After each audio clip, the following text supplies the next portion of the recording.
श्री दत्तात्रेय प्रभु महाराज की जय। श्री दत्ता मम गमते आहे, तूच धनी जगताचा। ब्रह्मचर्य चहू युगे चिरायू, मालक पंथाचा। जय जय अवधूता, अत्रि अनुसूय सूता। जय जय अवधूता। श्री दत्तात्रेय प्रभु महाराज की। आवाज कमी आला। सर्वज्ञ श्री चक्रधर स्वामी की जय असो। परब्रह्म परमेश्वर, सृष्टी चालक, अनंत ब्रह्मांड नायक श्री दत्तात्रेय प्रभू यांच्या अवतार दिनाचं औचित्य साधून गेल्या 27 वर्षापासून अव्याहतपणे चालत असलेला हा जो उपक्रम आहे, हा उपक्रम अखंडपणे या ठिकाणी आपण सांगली ग्रामस्थ आणि आपल्या मदतीने परमपूज्य आदरणीय श्रद्धेय प्रातस्मरणीय सांगली निवासी श्री चक्रधर संस्कृत गुरुकुल महाविद्यालयाचे माजी प्राचार्य बाबाजी हे आपल्या सर्वांच्या सहकार्याने हा अखंडपणे हा सप्ताह चालू ठेवत आहे। ही ज्ञानाची जी ज्योत आहे, ती ज्योत कायमस्वरूपी अशीच तेवत त्या ठिकाणी ठेवण्याची जी आपली जिद्द आहे, ती महत्त्वाची आहे। बऱ्याच ठिकाणी मी पाहिलेलं आहे, सप्ताह होतात, होत नाही असं नाही, परंतु 5 वर्ष, 7 वर्ष, 12 वर्ष, 15 वर्ष, जास्तीत जास्त 15 वर्ष चालतात, परंतु काहीतरी कारणाने त्याला खंड पडतो आणि ते बंद पडतात। बंद पाडणारेही आपणच असतो, त्याला विघ्न संतोषी असं म्हणतात। तर अशा प्रकारचे काही लोक असतात, सर्वच गावांमध्ये असतात। इथे काही नसतील असं काही नाही, इथे पण असतीलच, परंतु रेटून आपली जी जिद्द आहे तुमची करण्याची, त्याच्यामुळे हा कार्यक्रम अव्याहतपणे या ठिकाणी सुरू आहे। आज या सप्ताहाच्या निमित्ताने पहिल्या दिवसापासून या ठिकाणी उपस्थित असलेले परमपूज्य परमादरणीय श्रद्धेय जाळीचादेव निवासी शास्त्री बाबा, आपण सर्वांचे परिचितच आहे। आता दरवर्षी शास्त्री बाबा असतातच, म्हणून त्या ठिकाणी शास्त्री बाबांचंही योगदान आपल्याला दरवर्षी मिळत असतं। तसंच आपल्याच बाजूला असलेले परमपूज्य परमादरणीय श्रद्धेय कठोरा निवासी पुरुषोत्तम दादाजी, त्याचप्रमाणे परमपूज्य परमादरणीय गोपाल दादाजी, त्याचप्रमाणे परमपूज्य परमादरणीय श्री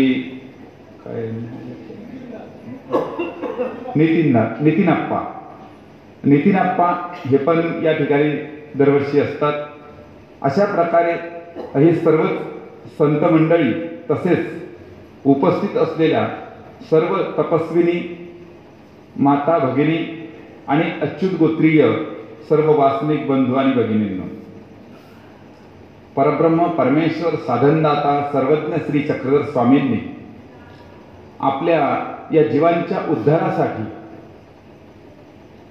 एक नाही अनेक दृष्टांत देऊन आपल्या जीवाचा उद्धार हा झालाच पाहिजे, याच्यासाठी काही दृष्टांत सांगितले, काही लीळा केल्या, त्या लीळांच्या माध्यमातून काही प्रसंग निर्माण केले आणि त्या प्रसंगातून आपल्याला ज्ञानोपदेश केला। माझ्याकडे आज जो विषय आहे तो विषय म्हणजे महानुभावीयांची विनम्रता। महानुभावीयांची विनम्रता हा जो विषय आहे तो अतिशय महत्त्वाचा विषय आहे. नम्रता म्हटलं असतं तरी चाललं असतं, पण विनम्रता का म्हटलं? वि म्हणजे विशेषेण. वि कशासाठी असतो? वि विशेषण आहे. विशेषण आता आपल्याला माहिती आहे, अप्रोक्ष ज्ञान, शाब्द ज्ञान आहे, अपरोक्ष ज्ञान आहे, सामान्य ज्ञान आहे आणि विशेष ज्ञान आहे. सर्वात श्रेष्ठ काय आहे? विशेष ज्ञान. वि म्हणजे विशेषेण. अतिशय त्या ठिकाणी त्याचा उच्चांक होतो. उच्चांक यासाठी इथे नम्रतेमध्ये उच्चांक दाखवलेला आहे, विनम्रता. म्हणजे नम्र तर व्हायचं आहे, परंतु विशेष प्रकारे विनम्रता, नम्रता विशेष प्रकारे. ती विशेष प्रकारची जी नम्रता आहे ती आपल्याला सर्वज्ञ श्री चक्रधर स्वामींनी सुद्धा सांगितलेली आहे. सर्वज्ञ श्री चक्रधर स्वामी आपल्या सहवासामध्ये असताना आपले सन्निधान स्थित असे जे काही व्यक्ती होत्या त्या व्यक्तींच्या माध्यमातून स्वामींनी आपल्यापर्यंत, म्हणजे फक्त स्वामींनी जो उपदेश केला तो त्यावेळेला जी व्यक्ती समोर होती त्यांच्यासाठीच नव्हे, तर आपली जी ज्ञान परंपरा पुढे अव्याहतपणे चालणार आहे हजारो वर्षापर्यंत, त्यासाठी ते निरूपण केलेलं आहे. एकदा स्वामींचा मुक्काम वेरूळला चतुर्विधाच्या मठामध्ये असतो आणि चतुर्विधाच्या मठामध्ये स्वामींचं 10 महिने मुक्काम असतो. 10 महिन्याच्या कालावधीमध्ये स्वामींनी अनेक प्रकारचे लीळा केलेले आहेत. त्याच्यामध्ये एक लीळा अशी आहे की त्या ठिकाणी नम्रता कशा प्रकारची असायला पाहिजे, विनय कशा प्रकारचा असायला पाहिजे. आपल्याकडून जर एखाद्या वेळेला जाणून बुजून म्हणा का चुकून म्हणा, जर काही आपल्याकडून समोरच्याची अवहेलना झाली तर त्या अवहेलनेला आपण काय केलं पाहिजे? विनम्रतेनं माफी मागायला पाहिजे. माफी जर का नाही मागितली, प्रायश्चित्त, त्याचं दुसरा शब्द आहे प्रायश्चित्त. ती माफी मागणं अतिशय महत्वाचं आहे. आपल्या अंतःकरणामधील जो अहंकार आहे हा अहंकार नाहीसा झाला पाहिजे. तो मीपणा आहे. आपण मोठे आहोत, समोरचा शुल्लक आहे, लहान आहे, त्याला काय कळतं, ही जी भावना आहे हीनोत्तम भावना, ही भावना आपल्यातली नष्ट झाली पाहिजे. एकदा चतुर्विधाच्या मठामध्ये स्वामींचा मुक्काम असताना पद्मनाभी नावाचा स्वामींच्या सहवासातला एक मुलगा, तो मुलगा आपले कपडे धुण्यासाठी नागझरीकडे जातो आणि त्या ठिकाणी तिथे अन्य संन्यासी सुद्धा आलेले असतात. त्या अन्य संन्याशांचा एक मुलगा असतो, तो पण याच्याच वयाचा असतो. समवयस्क दोघं भेटले. आता स्त्रियांना स्त्रिया भेटल्या की ते एकमेकांमध्ये कुजबूज केल्याशिवाय, बोलल्याशिवाय राहत नाही. तसं मुलांमध्ये मुलं मिळाले की ते एकमेकांशी बोलतात. का रे बा, तू कुठला, काय तुझं नाव काय, तुझ्या गुरुचं नाव काय, काय आहे काय नाही, अशी विचारपूस त्या ठिकाणी होत असते.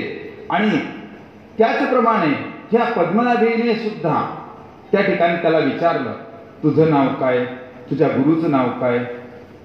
त्या ठिकाणी त्या समोरच्या मुलाने या पद्मनाभीला त्याचं नाव सांगितलं. त्यानंतर त्याने म्हटलं की तू कुणाचा शिष्य आहेस? म्हणे मी परमानुभव देवाचा शिष्य आहे. म्हणे तुझ्या गुरुचं नाव परमानुभव आहे? हो म्हणे परमानुभव आहे. तो अभिमानानं सांगायला लागला. प्रत्येकाला प्रत्येकाच्या गुरुचा अभिमान असतो, स्वाभाविक आहे. आणि त्यालाही त्याच्या गुरुचा अभिमान होता आणि अभिमानामुळे तो म्हणतो हो माझ्या गुरुचं नाव परमानुभव देव आहे. हा म्हणतो परमानुभव, अणु, रेणू आणि परमाणू. अणु म्हणजे काय असतो? सुईच्या टोकावर जो कण मावतो मातीचा त्याला अणू म्हणतात. काय म्हणतात? अणू म्हणतात. त्याचा 10वा भाग हा रेणू असतो. त्या टोकावर मावणारी जी माती असते, तो जो कण असतो, त्याचा 10वा हिस्सा हा रेणू असतो. आणि त्या रेणूचा 10वा हिस्सा हा परमाणू असतो. आणि तो परमाणू इतकाच अनुभव तुझ्या गुरुला आहे म्हणे. पद्मनाभी काय म्हणतो? म्हणजे तुझ्या गुरुला फक्त इतका त्या ठिकाणी ज्ञान आहे, एवढाच अनुभव आहे. अशा प्रकारचं समोरचा व्यक्ती आपल्याला बोलल्यानंतर आपल्या मनामध्ये सर झाल्याशिवाय राहत नाही. कारण आपल्या गुरुचा अपमान तो आपला अपमान आहे. त्याला असं अंतःकरण दुखलं. स्वामी म्हणतात, वर्म स्पर्शापस्ती वर शिरच्छेद सांग.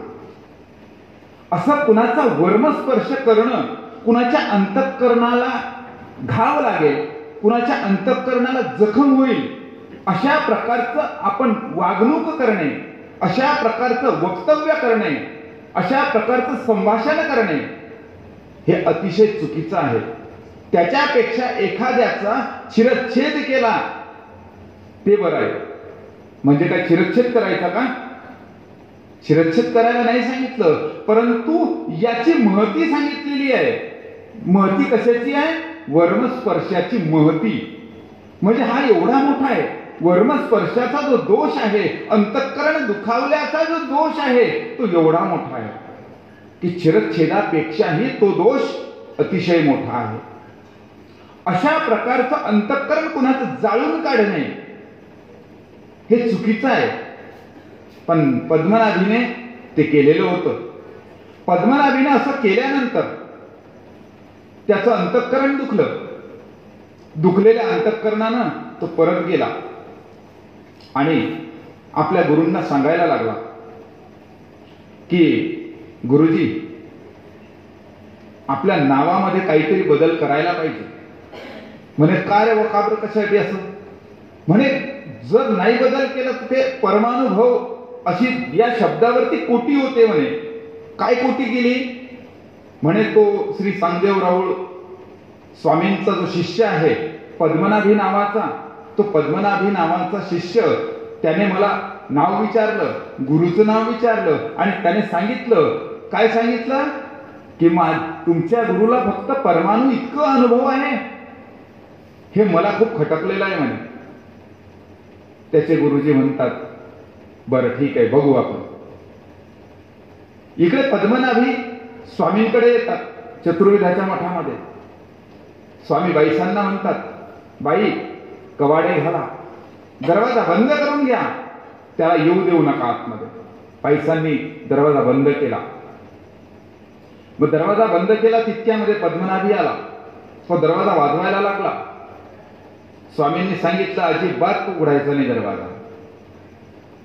रडायला लागला. थोड्या वेळाने खूप रडायला लागला. बाईसा म्हणतात, जीजी त्याचा दोष काय आहे ते तरी विचारा, ते तरी त्याला सांगा. त्याची चूक काय झाली आहे ती तरी त्याला कळू द्या.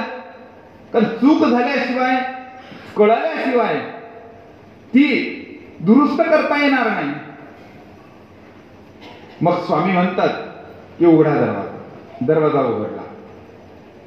काय म्हणे, तुला या ठिकाणी अशा प्रकारची शिकवण दिलेली आहे का? अशी शिकवण आहे? म्हणे कशी?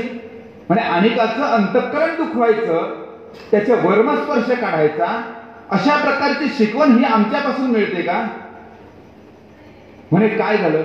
म्हणे तू असं असं म्हटला की तुम्हाला परमाणू इतकाच अनुभव आहे का, म्हणून परमानुभव देव असं तुमचं नाव आहे का? अशा प्रकारचं तू बोललास ना? हो म्हणे, बरोबर आहे. जा म्हणे, आत्ताची आत्ता अंगाला शेण माती लावून जा आणि त्यांची माफी मागून ये. आणि त्यांनी ज्या वेळेला त्यांचा कुणीतरी माझ्याकडे घेऊन तुला येईल, त्याच वेळेला मी तुला आतमध्ये घेईन. अशा प्रकारची शिकवण ही स्वामींनी दिलेली आहे. स्वामींनी नम्रता शिकवलेली आहे. अंगाला शेण माती लावून पद्मनाभी हा तिथे त्यांच्या जवळ गेला आणि तिथे गेल्यानंतर मग तो त्या ठिकाणी त्यांना सांगायला लागला की मला आमच्या स्वामींनी पाठवलं, स्वामींनी तुम्हाला माफी मागायला सांगितलेली आहे. नम्रतेनं अंगाला शेणमाती लावणं म्हणजे काय? स्वतःला हीन आणि दीन करणे, स्वतःला कसपट करणे. मी काय आहे? मी हीन आहे, मी दीन आहे, मी रंक आहे आणि मी तुम्हाला प्रायश्चित्त करण्यासाठी आलेलो आहे. ही नम्रता स्वामींनी शिकवली. मी तुम्हाला श्रुती, स्मृती, वृद्धाचार आणि गुरुकुळ अशा पद्धतीनं या ठिकाणी सांगणार आहे. अशाच प्रकारे स्वामींनी पैठणला असताना आमच्या औसांना शिकवण दिलेली आहे. औसांना कशा प्रकारची शिकवण दिली? ही आढ्यता आपल्या ठिकाणी कशामुळे येते? आपण समोरच्याला काहीच लेखत नाही. आपल्यापेक्षा ज्ञानी पुरुषाला सुद्धा आपण उलटून बोलतो. हे उलटून बोलणं हे कशामुळे होतं? आपल्याला असलेला आपला जो अभिमान आहे त्या अभिमानामुळे होतो. मी लहान नाही आहे, मी मोठा आहे. कशानं मोठा आहे? मी वयानं मोठा आहे, मी पैशानं मोठा आहे. आणि थोडेसे काही 2-4 शब्द काहीतरी यायला लागले म्हणजे सूत्रपाठ, चरित्र, काही थोडंफार त्या ठिकाणी काही टीका वगैरे काही वाचलेल्या असल्या की आपल्या मनामध्ये अहंकार निर्माण होतो. तुम्हाला काय येतं? मला पण येतं. मला काय कळत नाही का? अशाच प्रकारची स्थिती आमच्या स्वामींच्या संविधानामध्ये असलेली जी औसा असते, औसा ही आपल्या खानदेशातली होती. औसा कुठली होती? आपल्या खानदेशातली होती, थाळनेरची होती. शिरपूर जवळचं थाळनेर म्हणून आहे, त्या थाळनेरची होती. आणि आपल्या भागातली जी परिस्थिती आहे ती सुद्धा तशीच आहे. आपली भाषा सुद्धा तशीच आहे. आपण त्या ठिकाणी एखादे साधू संत जर आपल्याला रस्त्याने जाताना दिसले तर आपण कशा पद्धतीने दंडवत करतो? दंडवत हो वा, दंडवत म्हणजे काय फेकून मारला का दंडवत? म्हणजे दंडवत कशा प्रकारचा झाला पाहिजे? नम्रतेनं झाला पाहिजे, विनयानं झाला पाहिजे. त्या ठिकाणी नम्रता पाहिजे, खाली वाकलं पाहिजे. चालता चालता ताट मानेनं त्या ठिकाणी दंडवत हो वा, नुसतं चालले, हात जोडायचे नाही, काही वाकायचं नाही, काही नाही. अशा प्रकारचा जर दंडवत होत असेल तर त्या संतांनी काय आशीर्वाद द्यावा? अशा प्रकारची नम्रता जर नसेल तर काय उपयोग आहे? म्हणून औसा सुद्धा आपल्या खानदेशातील असल्या कारणानं औसांच्या बद्दलची एक लीळा या ठिकाणी मी तुम्हाला सांगणार आहे. पैठणला स्वामींचा मुक्काम असतो आणि स्वामी औसांवरती नाराज होतात, कारण तिचं वागणं बोलणं हे अहंकाराचं असतं. त्याच्यामुळे स्वामी तिच्याशी बोलत नाही. स्वामी तिच्याशी बोलत नाही, पाहत नाही, दुर्लक्ष करतात. त्यामुळे तिला कसं तरी वाटतं, अपमान झाल्यासारखं वाटतं. मी एवढी नाथपंथाची जोगी आहे, ब्राह्मणाची मुलगी आहे, उपासनांची सून आहे, दीक्षितांची कन्या उपासनांची सून आणि लंगड्या कृष्णाची भक्ती करणारी, नाथपंथाचा उपदेश आहे मला. मी लहान आहे का? मी खूप मोठी आहे आणि मी अशी तशी नाही आहे. अशा प्रकारचा तिला एक अभिमान असतो, एक गर्व असतो, एक अहंकार असतो.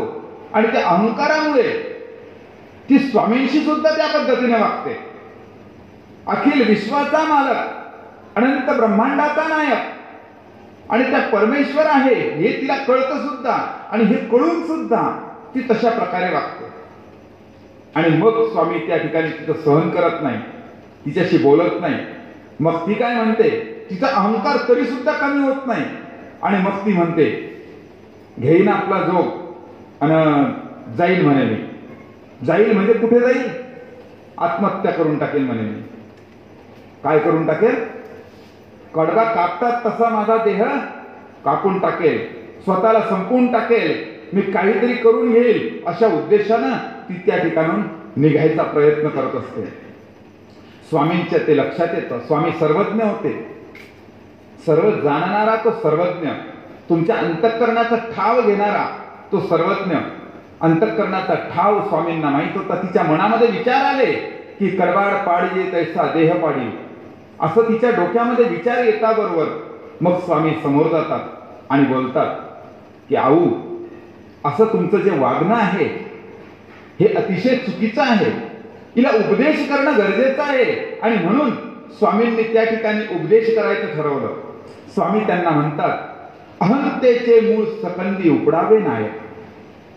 अहंकाराचं जे बीज आहे, जे मूळ आहे, ते कसं काढायचं आहे? सकंदी, एरवी अंकुर निगती.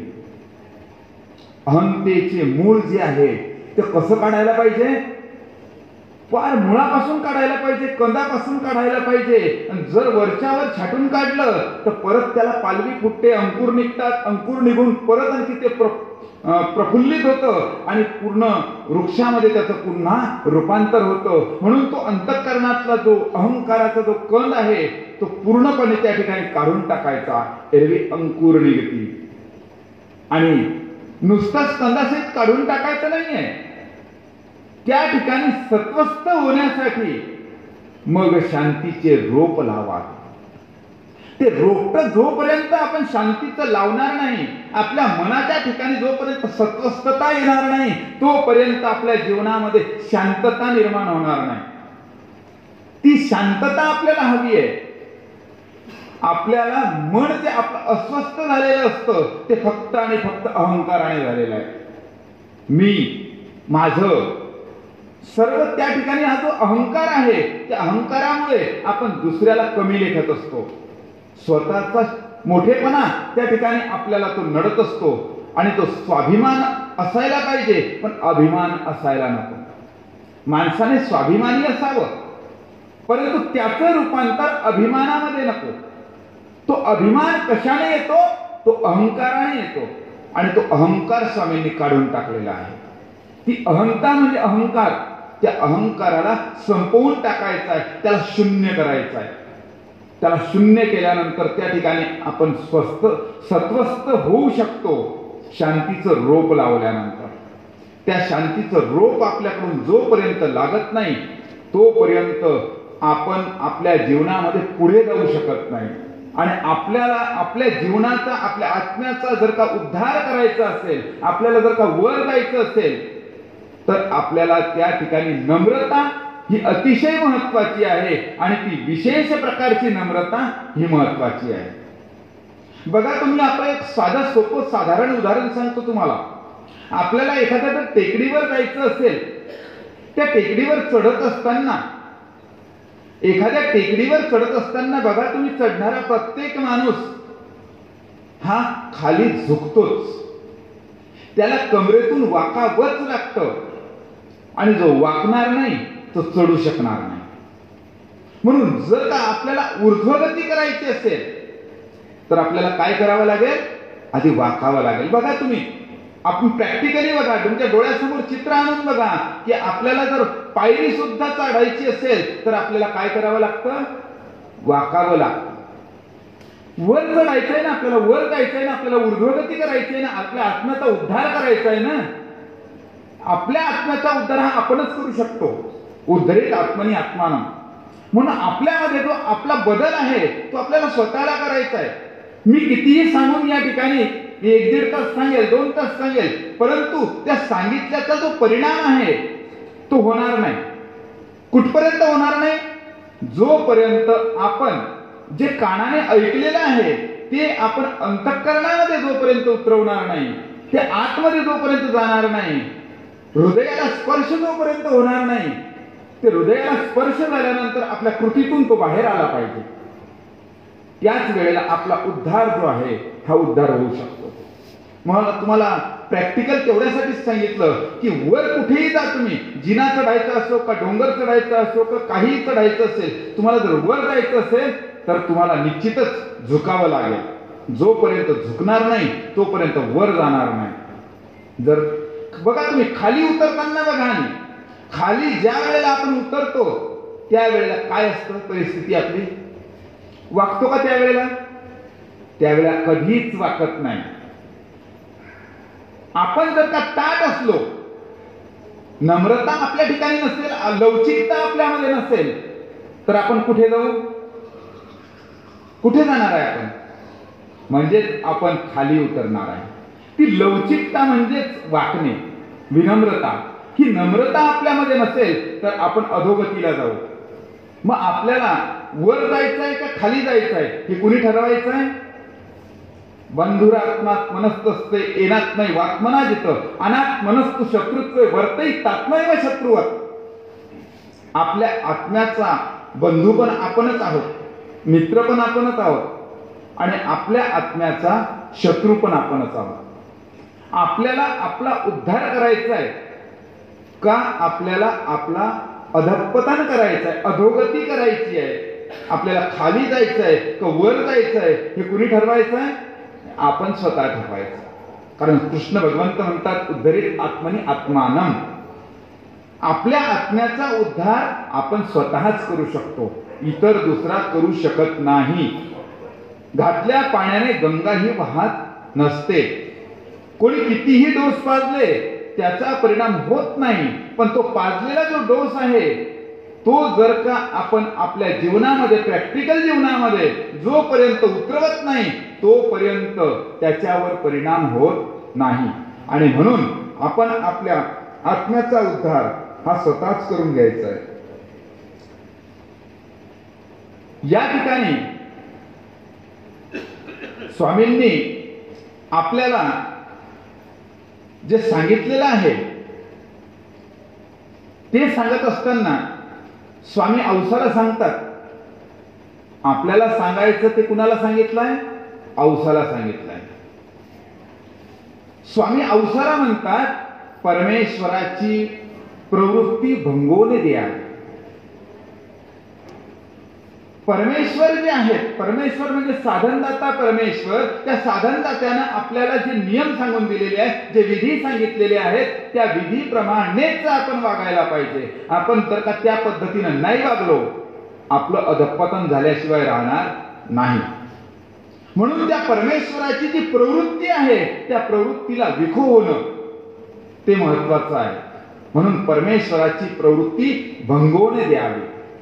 हे झालं संविधानी स्थित पुरुषासाठी. पण असंविधानी स्थित पुरुषानं कसं वागायचं? असंविधानी स्थित पुरुषाला काय असते पर्याय? त्याच्याच पुढे स्वामी सांगतात परमेश्वर परायणाची मनोवृत्ती भंगवून द्यावी. परमेश्वर परायण म्हणजे कोण? परमेश्वर परायण हा कोण असतो? परमेश्वर परायण म्हणजे त्या परमेश्वरासाठी ज्यानं घर दार संसार हा सर्वसंग परित्याग केलेला आहे असा जो संत आहे तो परमेश्वर परायण. तो परमेश्वर मध्ये परायण आहे म्हणजे त्याने सर्व काय केलेलं आहे? संसाराची मोह लालसा त्या ठिकाणी सोडून दिलेली आहे. तो निवृत्त झालेला आहे संसारापासून. त्याने एवढंच नाही तर वस्त्र सुद्धा परिवर्तन केलेले आहे. अशा प्रकारचा जो परमेश्वराचा सेवक आहे, परमेश्वराचा भजक आहे, त्या परमेश्वराचं ज्ञान ज्याच्या जवळ आहे तो परमेश्वर परायण. तयाची मनोवृत्ती, इथे प्रवृत्ती नाही म्हटलेलं, इथे प्रवृत्ती म्हटलेलं नाही आहे, इथे मनोवृत्ती म्हटलेलं आहे. इथे मनोवृत्ती काय म्हटलेलं असावं?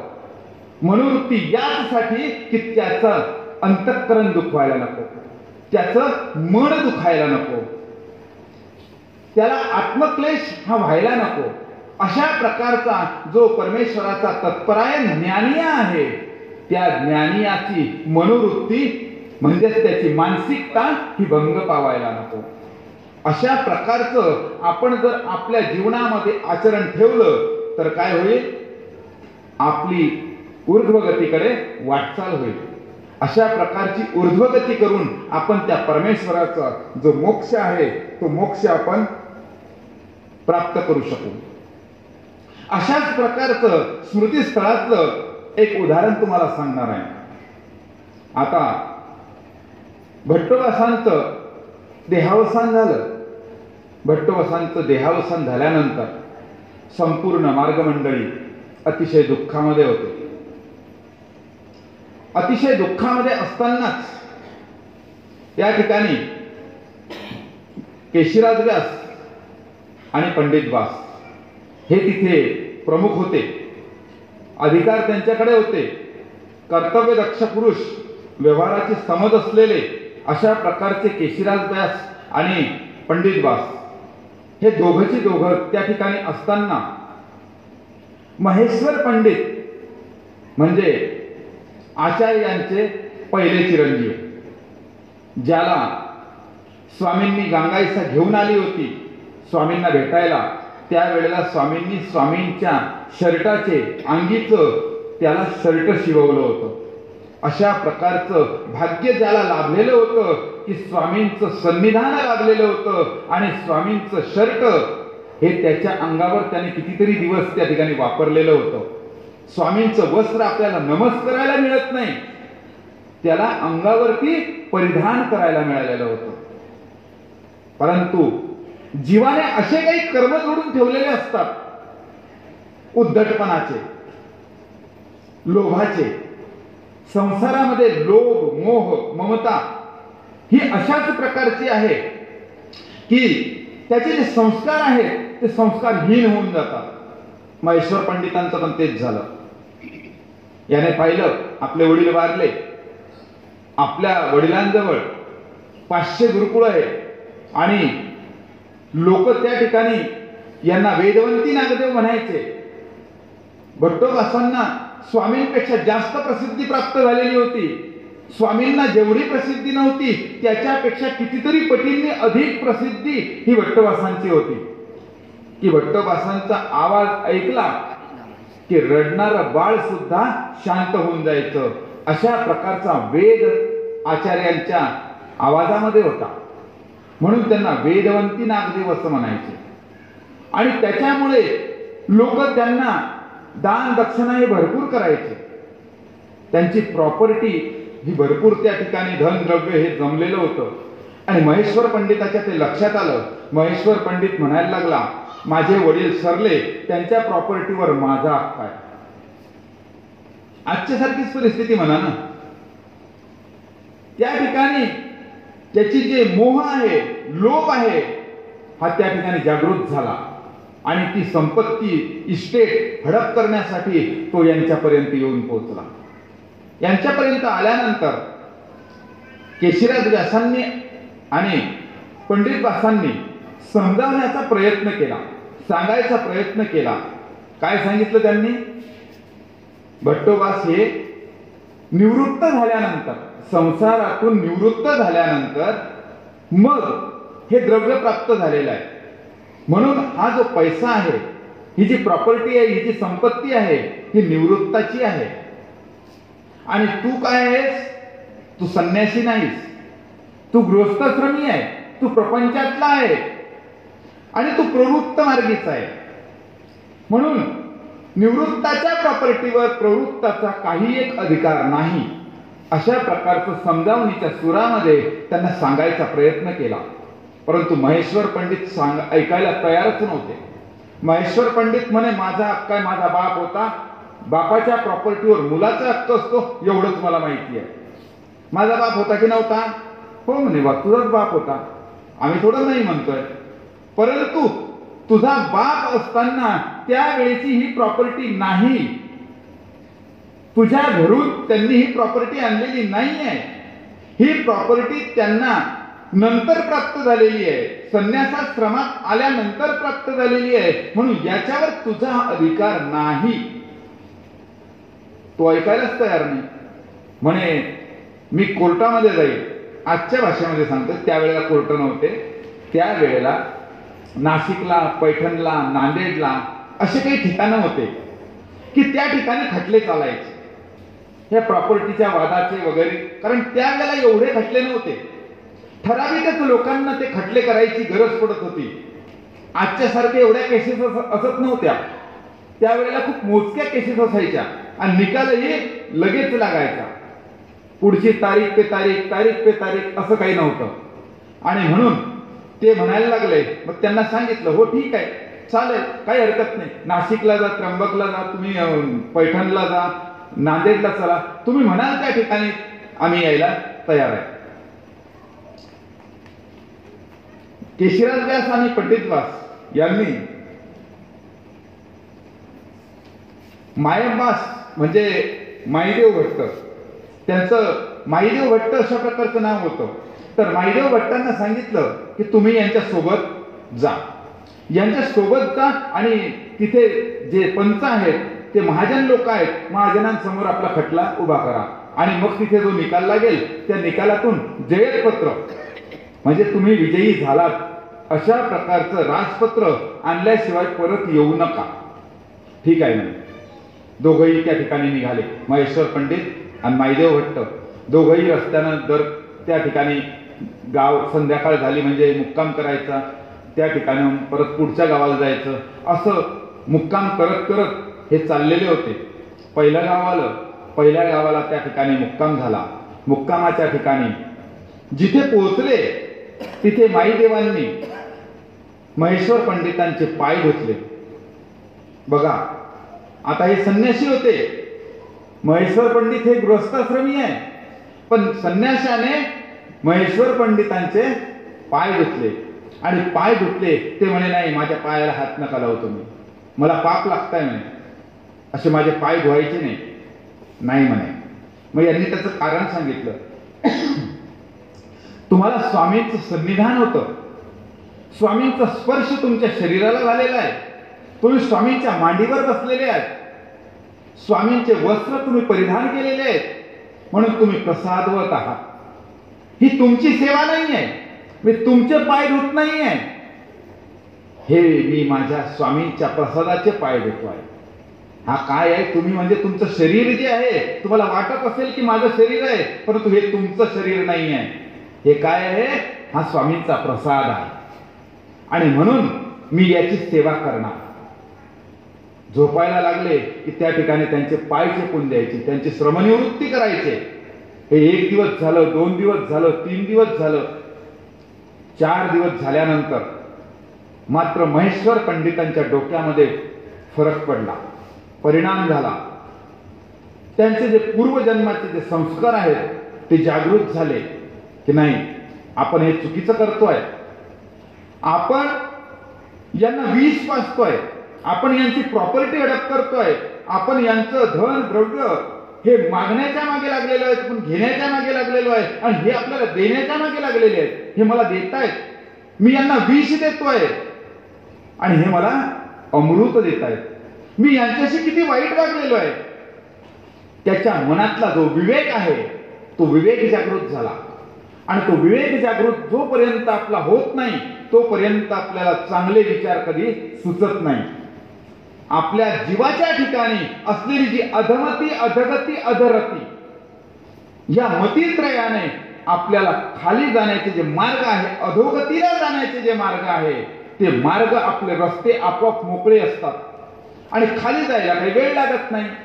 उतारावरून तुम्ही पाणी टाका, पटकन खाली जातं, पण उतारावरून जर वर पाणी आणायचं असेल तर तुम्हाला काय लावावे लागते, मोटर लावावी लागते. मोटारीशिवाय पाणी वर चढू शकत नाही. पण वरून जर पाणी खाली आणायचं असेल तर तुम्हाला काही साधन वापरावं लागतं का, काही कष्ट घ्यावे लागतात का. म्हणून जीवाची अधोगती करण्यासाठी जीवाला कुठलाही त्रास घ्यावा लागत नाही आणि वर जाण्यासाठी मात्र त्रास घ्यावा लागतो.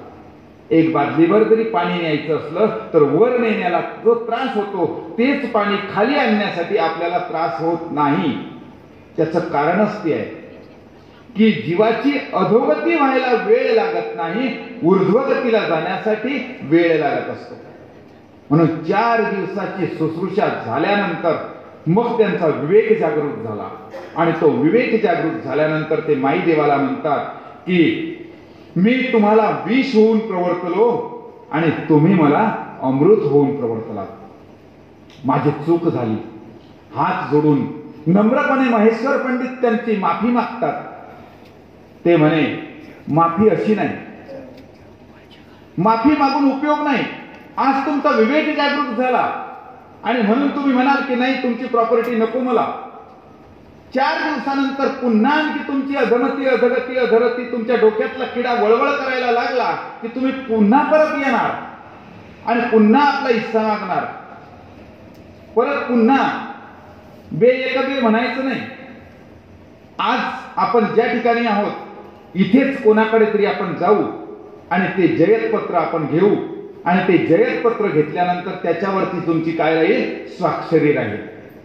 अशा प्रकारचं एक ताम्रपत्र घेतलं. त्या ताम्रपत्रावरती त्या ठिकाणी त्यांनी लिहून दिलं की आजपासून यांच्या प्रॉपर्टीवर, साधू संतांच्या प्रॉपर्टीवर माझा काही एक हक्क नाही, अशा प्रकारचं त्यांनी लिहून दिलं. आणि ते जयतपत्र घेऊन त्या ठिकाणी हे माईदेव भट्ट आणि महेश्वर पंडित दोघंची दोघं या केशिराज व्यासांपर्यंत आले आणि मग ते त्यांना सुपूर्द केलं. आणि त्यावेळेला मग त्यांनी ती संपूर्ण आपलं जो हट्ट होता तो हट्ट सोडून दिला. तिथे त्यांनी अंगाला शेणमाती लावून आले आणि संपूर्ण मार्ग मंडळीचं काय केलं, माफी मागितली. ही नम्रता होती. आणि ही नम्रता असल्या कारणाने त्यांना पुढे जी 4 मुलं झालीत महेश्वर पंडिताला, त्या 4ही मुलांनी अनुसरण घेतलं. 4ही मुलांनी अनुसरण घेतलं. आणि अनुसरणामुळे मुलं जर अनुसरले तर काय होतं, जेची देवाची या माता पितरा तेची भक्ताची या. आपोआपच महेश्वर पंडितांचा उद्धार त्या ठिकाणी होऊ शकतो. म्हणून आपण या ठिकाणी यापासून एक धडा हाही घ्यायला पाहिजे की आपली जी संख्या आहे ही संख्या वाढली पाहिजे. हम दो हमारे दो सोडून द्या. आता हम दो हमारे दो सोडून द्या. आपण आता आपली संख्या वाढवायच्या मागे लागायला पाहिजे. संख्या वाढवून तुम्ही गृहस्थाश्रमातच तुम्ही म्हणाल आमच्या प्रॉपर्टीमध्ये हिस्सा पडेल, हिस्सा पडू देऊ नका ना. तुम्ही आपलं एक अपत्य धर्मासाठी दिलंच पाहिजे, अशा प्रकारचा मनाशी निश्चय केला पाहिजे. प्रत्येक गृहस्थाश्रमीयानं जर अशा प्रकारचा निश्चय केला तर नक्कीच या ठिकाणी महानुभाव पंथीयांच्या संतांची संख्या ही वाढल्याशिवाय राहणार नाही. करता का कोणी असं, सांगा बरं तुम्ही. आज आपल्याच या ठिकाणी या मंदिराची परंपरा आहे. काय आहे परंपरा, सांगितलंच महंत होत असतो. आज आहे का आपल्याकडे एखादा मुलगा सांगितला, का नाही आहे बरं? आपण एवढे कमजोर झालो का? एवढे 27 वर्ष झाले आपल्याकडे हा ज्ञान यज्ञ चालू असतो. प्रत्येक वर्षी ज्ञानाचे डोस या ठिकाणी आपल्याला प्यायला मिळतात. परंतु कोणी असा एकही निघाला नाही की नाही वा आपल्याला धर्मासाठी एक मुलगा आपल्याला द्यायचा आहे. एक जास्तीचा होऊ द्या ना, तुमचा जो आहे तो नाही देऊ वाटत ना, तर एक एक्स्ट्रा त्या ठिकाणी होऊ द्यायचा की तो आपण आधीच ठरवून टाकायचं की हा मुलगा मी काय करणार आहे, मी देवाला देणार आहे. एक देवाला द्या, एक देशाला द्या आणि एक स्वतःला ठेवा. अशी 3 तरी मुलं या ठिकाणी आपल्याला असायलाच पाहिजे. आणि मग तुम्ही म्हणाल मुली झाल्या तर, मुली झाल्या तरी एक मुलगी घराला ठेवा आणि एक मुलगी त्या ठिकाणी धर्माला द्या. असं म्हणत नाही मी की फक्त मुलं झाल्यानंतरच द्या. मुली सुद्धा एक मुलगा हो का मुलगी हो, आपली जे आपली कॅपॅसिटी आहे की आपल्याला फक्त काय पाहिजे, एक मुलगा एक मुलगीच पाहिजे ना. त्याच्यानंतर जेही अपत्य होईल ते एक अपत्य तुम्ही देवाला धर्माला त्या ठिकाणी अर्पण करायलाच पाहिजे. जसं आपण आपल्या शेतीमध्ये पूर्वीच्या लोकांची परंपरा होती. काय परंपरा होती, शेतातून आलेलं कुठलंही धान्य याची रास लागायची. रास लागल्यानंतर पहिलं त्या ठिकाणी माप जे आहे हे देवासाठी काढल्या जायचं आणि त्याच्यानंतरच त्याला माप म्हणजे वजन त्या ठिकाणी करायचे, काटा करायचे आणि मग ते विकायला सुरुवात करायची. ही पद्धत होती. तसं गृहस्थाश्रमामध्ये आपण संसार करत असताना आपलं जे एक फळ आहे, जसं केळीचा घड आपण त्या ठिकाणी मंदिरात पहिली काटण झाली की एक घड देतो की नाही मंदिरामध्ये, तुमच्या गावात देतात की नाही मला माहित नाही, देतात ना, बघा बघा. मला वाटलं का आमच्याच गावात आहे. मग केळीच्या बागातली आपण पहिली काटण त्या ठिकाणी पहिला घड आपण देवाला वाहतो. तुम्ही इथं पहिला नका देऊ, तुम्ही शेंडे फळ द्या, शेवटचं द्या. तुमची समाधानी झाल्यानंतर, आपल्या मनाची अंतःकरणाची समाधानी झाल्यानंतर मग काय करायचं की एक फळ आपण देवाच्या चरणावरती अर्पण करायला पाहिजे. हे जोपर्यंत आपण असं करणार नाही तोपर्यंत आपली जी संस्कृती आहे, आपला जो धर्म आहे, आपला जो पंथ आहे, हा पुढे चालेल कसा? त्याला चालवण्यासाठी आपल्याला ज्ञानाचा उपदेश करण्यासाठी तो शिकला पाहिजे, त्याच्यामध्ये धार्मिक संस्कार निर्माण झाले पाहिजे, म्हणून त्याला लहानपणापासून पाहिजे. तो जरड झाल्यानंतर उपयोग नाही होत. मोठा झाल्यानंतर मग जर तुम्हाला वाटलंही की आपला एक मुलगा, आपण 2 मुलं आहे, एक मुलगा देऊ, तो नाही म्हणेल. तो जाईल का मंदिरात? तो म्हणेल मी तुम्हाला जड होतो, तो मला होऊ का दिला? अशा प्रकारचं तो म्हणेल. म्हणून त्याला लहान असताना जसं कोवळं वाळू आपल्याला खायला बरं वाटतं, गोड लागतं, त्याचं लोणचं होतं, कोशिंबीर होते, कसंही खाता येतं, तशा प्रकारचं ते बाळ लहान असतानाच आपण त्याला मंदिरामध्ये, आपल्याला संस्कार देता येत नाही आणि आपण देऊ शकणार नाही, म्हणून आपण त्याला आश्रमामध्ये म्हणा, मंदिरामध्ये म्हणा, कुठेही तुमची श्रद्धा ज्या ठिकाणी असेल त्या ठिकाणी तुम्ही त्याला अर्पण करावं. पण हे जोपर्यंत होणार नाही तोपर्यंत तुम्ही बघताय की आपली आजची जी परिस्थिती आहे ही परिस्थिती भयानक आहे. त्या परिस्थितीवर आपल्याला जर नियंत्रण करायचं असेल तर आपण आपला धर्म, आपला पंथ हा अधिक मजबूत कसा होईल याकडे आपण लक्ष दिलं पाहिजे. बरे असो, थोडंसं विषयांतर झालं. आपला विषय विनम्रतेचा आहे, आपला विषय धर्म वृद्धीचा नाही आहे. हा धर्मवृद्धीचा जो विषय आहे तो सहज माझ्या डोक्यात आला म्हणून मी तुमच्यापर्यंत पोहोचवला. तर अशा प्रकारचं मायंबांनी, माईदेव भट्ट हे त्यांनी अशा प्रकारचा बदल करून आणला. हा कोणी आणला? हा एका संतांनी आणला. म्हणून माझ्या डोक्यामध्ये आलं ते की संतांची जी ताकद आहे, संतांची जी ज्ञान आहे, संतांजवळ जी पावर आहे, ती पावर कुठून येते? ती त्या परब्रह्म परमेश्वरापासून येते. उत्तरापंथीवरून येतं आणि उत्तरापंथीहून आल्यामुळे त्याच्यामध्ये ते सामर्थ्य असतं की तो जे बोलेल त्या पद्धतीनं ते होत असतं.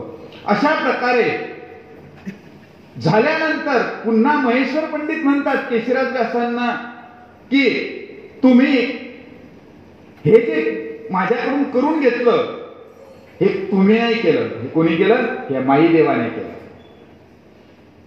याच्या वागण्यामुळे मी माझ्या मनामध्ये, अंतःकरणामध्ये बदल झाला. मी यांना विष होऊन प्रवर्तलो, परंतु यांनी मला अमृत पाजलं. म्हणून यांना आजपासून मायंबा अमृते असं म्हणत चला. काय म्हणत चला? मायंबा अमृते, अशा प्रकारचं नाव त्यांचं त्या दिवसापासून झालं की ते अमृतासारखे गोड वागले. अमृत कसं असतं? गोड असतं. आणि त्यांची जी गोडी आहे ती अवीट अशा प्रकारची गोडी त्यांची माझ्या अंतःकरणाला भावली. त्यांची जी नम्रता आहे ती नम्रता माझ्या अंतःकरणाला भावली आणि म्हणून माझ्यामध्ये बदल झालेला आहे, नाहीतर माझ्यामध्ये बदल झाला नसता. त्यानंतर आपण एक, हे झालं स्मृतीतलं उदाहरण. त्याच्यानंतर स्मृती नाही, हा स्मृतीतलं. आता वृद्धाचार. हा जो वृद्धाचार म्हणजे काय आहे? पूर्वीचे जे संत महंत होऊन गेले त्यांच्या ठिकाणी वास्तविक रूपाने जी घडलेल्या घटना असतात त्या घटनेतली एक घटना सांगतो. अचल मुरारी व्यासांची एक घटना आहे. ती अचल मुरारी व्यासांच्या बाबतीतली अशा प्रकारची घटना आहे की पूर्वी फिरस्ती मार्ग असायचे. आपल्या गावामध्ये, सांगवीमध्ये सुद्धा फिरस्तीने मार्ग यायचे. एका ठिकाणी स्थानिक कुठलाही आश्रम असत नव्हता. ज्या गावाला गेलं त्या ठिकाणी चातुर्मास असायची.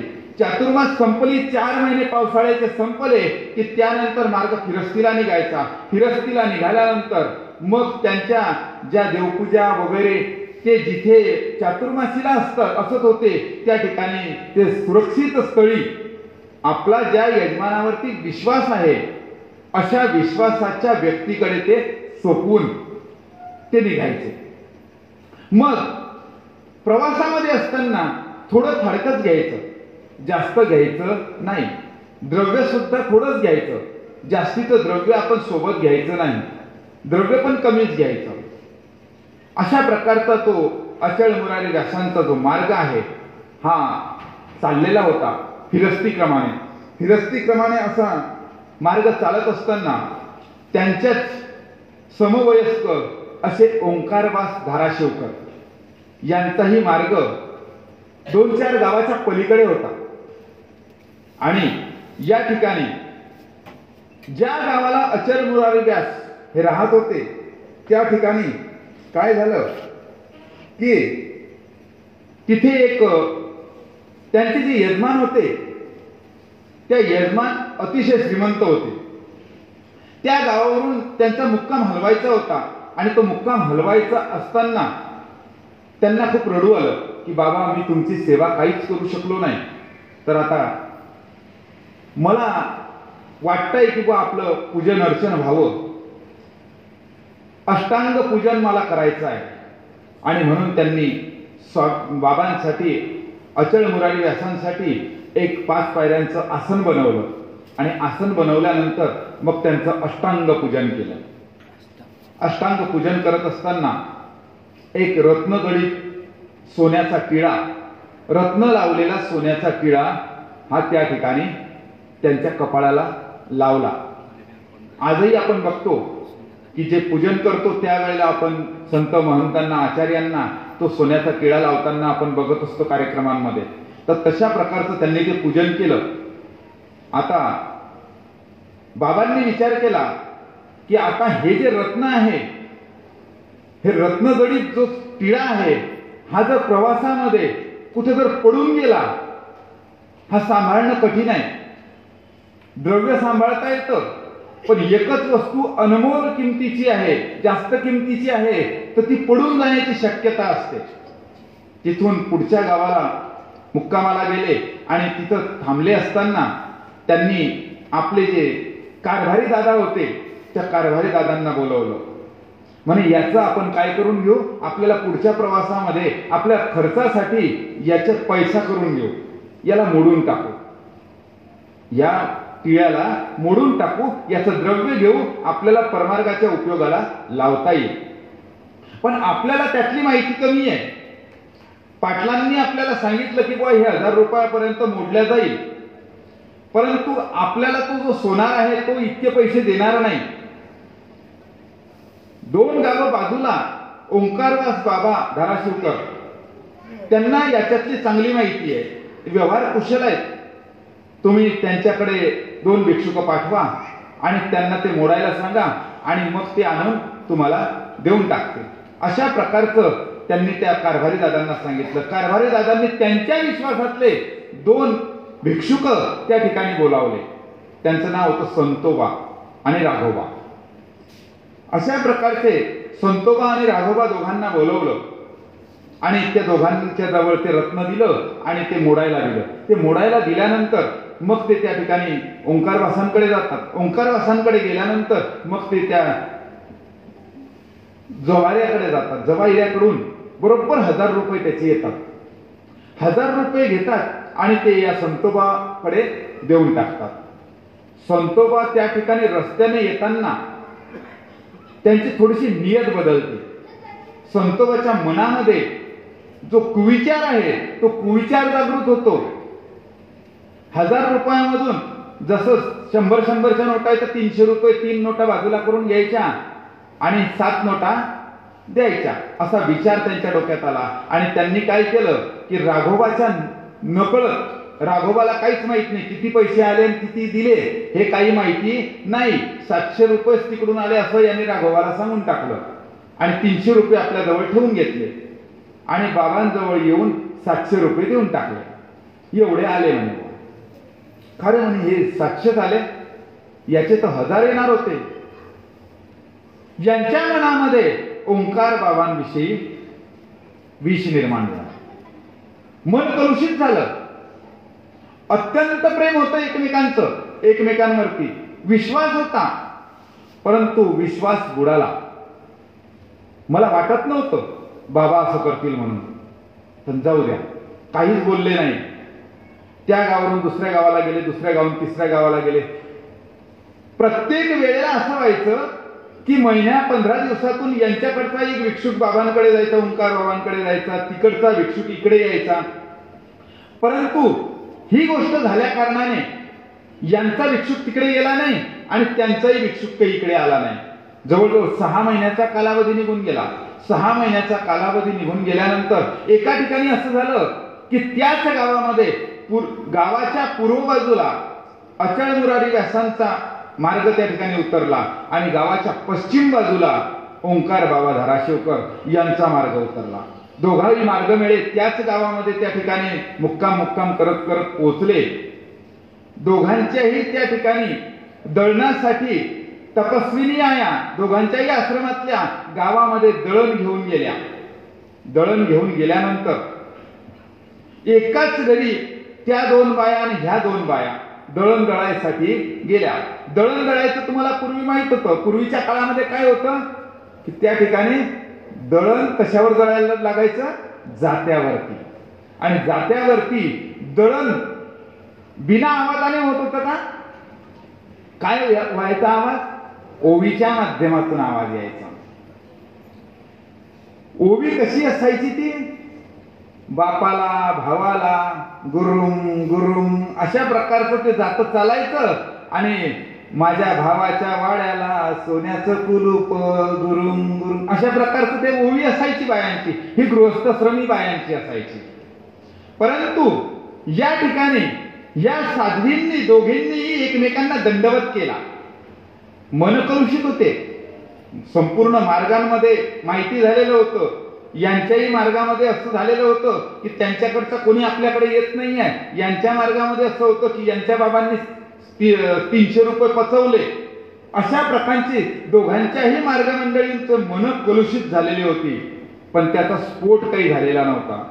परंतु या माध्यमातून दोघाही मार्गातल्या तपस्विनी आया या समोरासमोर आल्या आणि यांच्या मनातला जो लाव्हा होता तो लाव्हा रस्त्या ठिकाणी भूकंपाच्या द्वारे बाहेर यायला लागला. मग हे बोलायचं कसं? तर हे बोलायचं कसं? ओवीच्या माध्यमातून त्या ठिकाणी बोलायला त्या अचळ मुरारी व्यासांच्या मार्गातल्या ज्या स्त्रिया होत्या त्यांनी त्या ठिकाणी ओवी गायनाला सुरुवात केली. ह्या अचळ व्यासांच्या त्या ज्या अधिकरणांच्या ज्या मार्गातल्या ज्या तपस्विनी होत्या त्या तपस्विनींनी या ठिकाणी जी ओवी गायली ती ओवी या ठिकाणी सांगतो तुम्हाला. अचळावर ओवी गायली सुंदर अभिलाष तोडरी बांधियला हजाराचे रत्न 786 मोडिले देऊनी धाडिले जाळी हाती. बघा, ओवीच्या माध्यमातून जात्यावर दळत असताना काय टोला दिला त्यांनी? अचळावर ओवी सुंदर गायली. त्या ठिकाणी सुंदर अशा प्रकारची ओवी मी गाते आहे की अभिलाष तोडरी बांधियला. जो अभिलाष तुमच्या महंतांच्या मनामध्ये जागृत झाला आणि तो आम्ही काय केलं? त्याच्याकडे दुर्लक्ष केलं. आणि तुमच्या बाबांनी काय केलं? हजाराचे रत्न 786 मोडिले आणि ते 700 रुपये आमच्या बाबांना परत दिले. आता यांच्या अंतःकरणामध्ये खूपच दुखलं की आमच्या बाबांनी असं केलेलंच नाही आहे. आम्हाला सर्वांना माहिती आहे मार्गमंडळीला की हजाराचं रत्न मोडलं आणि 1000 रुपये त्या व्यक्तीच्या हातामध्ये दिलेले आहेत. त्यातला 1 रुपया सुद्धा कमी दिलेला नाही हे या स्त्रियांना माहित होतं. म्हणून त्यांनी त्याच्यावरती उत्तर दिलं. अभिलाषाचा मळू न लागे आळू माळू तो ओंकार निर्मळ जानसये हजाराचे रत्न हजारासी मोडिले देऊनी धाडिले जाळी हाती. हजाराचं रत्न हे हजारामध्येच मोडलेलं आहे आणि 1000च रुपये त्या जाळीदाराच्या हातामध्ये 2 जण आलेले होते, संतोबा आणि राघोबा दोघांच्या हाती ते दिलेले आहेत. आता असं उत्तर मिळाल्यामुळे या दोघही स्त्रियांच्या मनामध्ये त्या ठिकाणी शंका उत्पन्न झाली की 1000 जर यांनी पाठवले पण 700च मिळाले म्हणजे पाणी मुरलं कुठे हे यांच्या लक्षात आलं. मग ही बातमी आपण बाबांपर्यंत पोहोचवली पाहिजे. त्या गेल्या आश्रमामध्ये संध्याकाळी आरती झाली, देवपूजा झाली प्रायश्चित्त विधी त्या ठिकाणी होत असतो मार्गामध्ये. प्रायश्चित्ताचे 2 दंडवत घालण्यासाठी सर्व ज्या तपस्विनी होत्या या बाबांजवळ आल्या. बाबांना दंडवत घातले, पण या 2 बाया मात्र दंडवत घातले आणि तिथेच उभ्या राहिल्या, ह्या गेल्या नाही. सर्व स्त्रियांना तपस्विनींना जाऊ दिलं. मग बाबांनी त्यांना विचारलं की काय रे, काय थांबल्या तुम्ही? काही विचारायचं आहे? काही प्रश्न आहे? काही शंका आहे? हो म्हणे बाबा, तुम्हाला तुमच्याशी थोडंसं बोलायचं आहे. म्हणे काय? आम्ही आज गावामध्ये दळायला गेलो होतो आणि तिकडून ओंकार बाबांचा आश्रम सुद्धा याच गावाला आलेला आहे आणि त्यांच्याही स्त्रिया आम्ही ज्या ठिकाणी दळायला गेलो त्याच ठिकाणी त्याही दळायला आलेल्या होत्या. आम्ही त्याच्यावरती अशी ओवी गायली, त्यांनी त्याच्यावरती तशी ओवी गायली. त्यावेळेला बाबांचं अंतःकरण भरून आलं. बाबांना खूप वाईट वाटलं की मी महान महंतांवर माझा जो रोष आहे हा अंतःकरणामध्ये निर्माण झाला. हे खूप चुकीचं झालं. मी एवढ्या मोठ्या अधिकरणावरती अशा प्रकारचा आळ घेतला, खूप चुकीचं झालं. माझ्या मनामध्ये हा विषय आला कसा? रात्र झालेली होती, बाबांच्या मनाला चुटपुट लागली. सकाळ केव्हा होते आणि मी केव्हा त्या ठिकाणी पोहोचतो? मला बाबांना भेटायला गेलंच पाहिजे. त्या आश्रमातल्याही सुद्धा स्त्रियांनी बाबांना सांगितलं की बाबा, त्या स्त्रिया अशा अशा ओवे म्हटल्या. मग आम्ही त्यांना असं उत्तर दिलं. ओंकार बाबांनाही डोक्यामध्ये त्या ठिकाणी एकदम लख्खकन वीज चमकली. अरे, म्हणूनच इतक्या दिवसापासून त्यांच्याकडून कोणीही भिक्षुक आपल्या आश्रमामध्ये आला नाही आणि आपले जे संबंध होते ते याच्यामुळे दूषित झालेले आहेत. आणि आपलंही चुकलंच खरं की आपण आपला एक भिक्षुक त्यांच्या आश्रमात पाठवायला पाहिजे होता. म्हणून आपली चूकच झाली. त्यांच्या भिक्षुकाने गल्लत केली, परंतु चूक माझी सुद्धा झाली. मी शहानिशा करायला पाहिजे होती. आपण फोन पे वरती पैसे टाकतो, पैसे टाकल्यानंतर फोन करतो, पोचले ना पैसे, आले ना, कन्फर्म करतो की नाही. तसं बाबांना त्यावेळेला वाटलं की आपण कन्फर्म केलं नाही, ही आपली चूक झाली आणि म्हणून आपण जाऊन त्यांना भेटायला पाहिजे, सांगायला पाहिजे. सकाळ झाली आणि तिकडून ते बाबा आणि इकडून हे बाबा, दोघंही अर्ध्या रस्त्यामध्ये एकमेकांची भेट झाली आणि दोघंही एकमेकांना पाहता बरोबर दुरूनच दोघांनी एकमेकांना दंडवत केला आणि दोघांची अंतःकरण भरून आली. बघा काय दृश्य असेल ते. दोघांच्याही डोळ्यांना धारा लागलेल्या आहेत. दोघांनाही आपली चूक झाली. त्या बाबांना अशी की मी भिक्षुक पाठवून विचारायला पाहिजे होते की तुमच्यापर्यंत मी पाठवलेली रक्कम पोहोचली का नाही पोहोचली, ही शहानिशा करण्याचं काम. कारण बाबांनी माझ्यावर विश्वास ठेवून ते पाठवलेलं होतं आणि मी असं करायला नव्हतं पाहिजे. आणि ह्या बाबांना की मी मनात माझ्या उगाचच एवढ्या मोठ्या सच्च्या अधिकरणाच्या बद्दल माझ्या मनामध्ये जे विष कालवल्या गेलं, हे 6 महिन्यापर्यंत ते विषाचं बीज हे माझ्या अंतःकरणामध्ये राहिलं. हे खूप मोठी चूक झाली. अंतःकरण भरून आलं, डोळ्यातून अश्रूंच्या धारा लागल्या. दोघांना एकमेकांना दंडवत घातले. बघा, दोन्ही अधिकार नाही. ही नम्रता आहे आमची महानुभावी यांची. अशा प्रकारची नम्रता आपल्या ठिकाणी असायला पाहिजे. अशी जी नम्रता जर असेल तरच आपली ऊर्ध्वगती होऊ शकते. दोघांनी एकमेकांना दंडवत घातले. दंडवत घातल्यानंतर अचल मुरारी व्यास ओंकार बाबांना घेऊन आश्रमात आले. आश्रमात आल्यानंतर त्यांची त्या ठिकाणी उडबईत झाली, विचारपूस झाली. विचारपूस झाल्यानंतर मग त्या भिक्षुकाला पर्यंत ती बातमी पोहोचलीच होती की ओंकार बाबा या ठिकाणी येऊन पोहोचलेले आहेत. बघा त्याला काय झालं असेल. त्याचं अंतःकरण चर्र झाला बिलकुल, परंतु पळून गेला नाही. महानुभाव होता. पळून का गेला नाही? महानुभाव होता, पळून नाही गेला. थोडस लांब अंतरावर गेला, अंगावर पाणी घेतलं, अंगाला तिथली जी राख आहे, माती आहे, शेण आहे, ते माती आणि शेण अंगाला लावलं आणि अंगाला लावून तशाच अंगाने दोघही बाबांच्या समोर येऊन हात जोडून त्या ठिकाणी दंडवत घालायला लागला. त्याचं नाव होतं संतोबा. दोघही बाबा त्याला ब्र शब्दाने बोलले नाहीत. ही त्यांची महानता.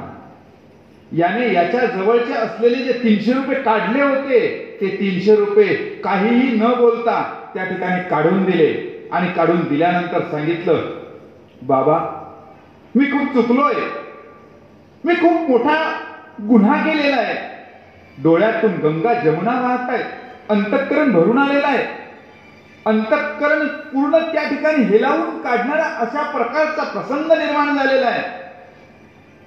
दोघही बाबा त्या ठिकाणी स्तब्ध बसलेले आहेत, तोंडातून एकही शब्द काढत नाहीये.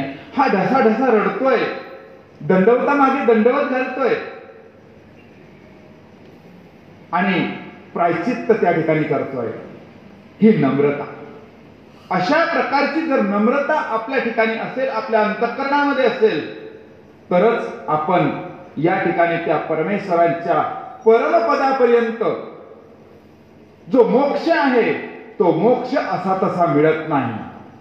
त्या मोक्षापर्यंत जर आपल्याला पोहोचायचं असेल, आपण महानुभाव आहोत. आपण जर का त्या ठिकाणी गर्वाने मी महानुभाव आहे असं म्हणत असू, तर मी विनम्र आहे हे सुद्धा म्हटलं पाहिजे.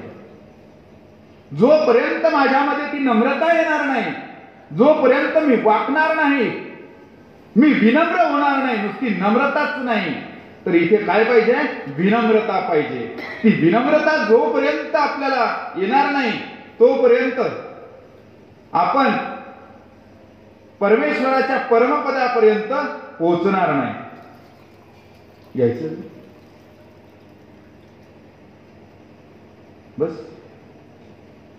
अशा प्रकारचं जो विनम्रता आहे, ही विनम्रता आपल्या जीवनामध्ये आणण्यासाठी आपल्याला काय करावं लागेल? ही सहज येईल का? हो, सहज येऊ शकत नाही. का येणार नाही? कारण आपलं जे अंतःकरण आहे हे अंतःकरण कठीण झालेलं आहे. आपलं अंतःकरण काय झालेलं आहे? कठीण झालेलं आहे. मी सांगितलं तुम्हाला कोवळ्या बाळकाचा दृष्टांत. ते आपलं अंतःकरण कठीणच नाही तर जरड सुद्धा झालेलं आहे. कशामुळे जरड झालं बरं? आपल्या आचरणामुळे जरड झालेलं आहे. आपल्यामध्ये जो बदल, आपल्यामध्ये जी लवचिकता असायला पाहिजे होती, रबर कसं असतं? लवचिक असतं.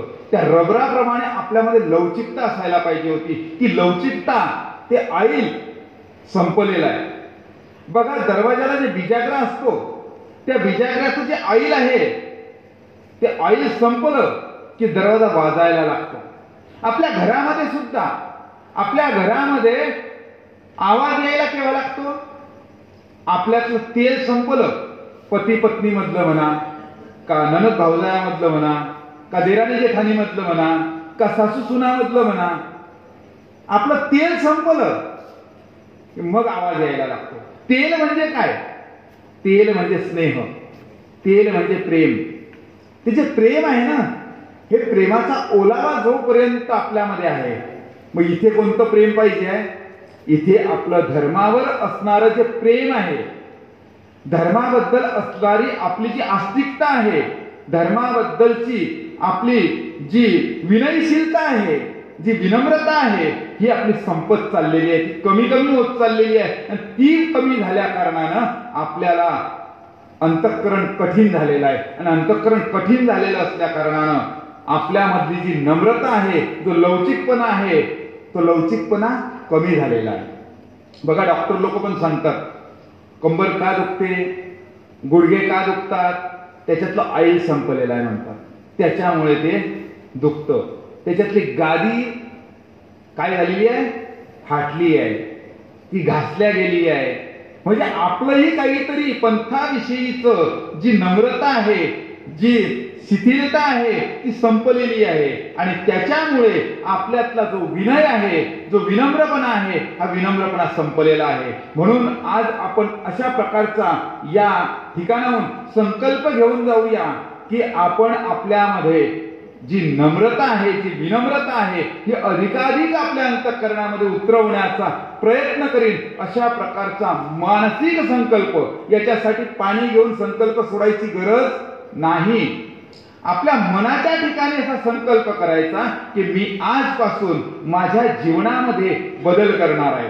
मी कुठेही कुणाशीही फक्त मंदिरातच नाही, कुणाशीही विनम्रपणे वागत जाईल. कारण आपल्याला आपल्या जीवनाचा, आपल्या आत्म्याचा उद्धार करायचा आहे. आपल्या आत्म्याचा उद्धार करण्यासाठी आपण आपल्यामधली जी विनम्रता आहे तिला जागृत करायचं आहे आपल्याजवळ विनम्रता, परंतु तिला काय करायचं आहे? जागरूक करायचं आहे, तिला उठवायचं आहे, तिला उठून उभं करायचं आहे. आणि ती झाल्यानंतर आपल्याला मोक्ष प्राप्त झाल्याशिवाय राहणार नाही. आज आपण या ठिकाणी या सप्ताहातला हे शेवटचं जे पुष्प आहे, हे शेवटचं पुष्प गुंफण्याची जी जबाबदारी आहे, जी बाबाजींनी मला आज सेवा दिली होती, ती सेवा आज या ठिकाणी पूर्ण करण्याचा मी प्रयत्न केला आहे. माझ्या पद्धतीनं तुमच्या अंतःकरणापर्यंत समजावून सांगायचा प्रयत्न केलाय. मी परिपूर्ण झालो असं नाही, मी पूर्णपणे सांगू शकलो असंही नाही. आणि याच्यामध्ये काही माझ्याकडून काही चुका झाल्या असतील तर त्या माझ्याकडे परत देऊन टाकायच्या. जे बरोबर असेल ते सोबत घेऊन जायचं, अंतःकरणात ठेवायचं आणि कृतीतून बाहेर काढायचं. काय करायचं आहे? अंतःकरणात ठेवायचं आणि कृतीतून बाहेर काढायचं. अशा प्रकारचं या ठिकाणी हे शेवटचं जे सत्र आहे, हे सत्र आज या ठिकाणी मी माझ्या शब्दांना विराम देऊन या ठिकाणी संपवतो. आज मला परमपूज्य परमादरणीय श्रद्धेय बाबाजींनी या ठिकाणी म्हणजे दरवर्षीच देतात बाबा मला संधी की तुम्ही काहीतरी या ठिकाणी येऊन प्रबोधन करा. अशा प्रकारची संधी मला बाबाजींनी दिली. त्याबद्दल बाबाजी आणि तुमच्या सर्वांच्या त्या ठिकाणी माध्यमातून तुमच्या सर्वांचे मी आभार व्यक्त करतो आणि माझे लांबलेले जे 2 शब्द आहेत त्यांना विराम देतो. सर्वज्ञ श्री चक्रधर स्वामी की जय. श्री दत्ता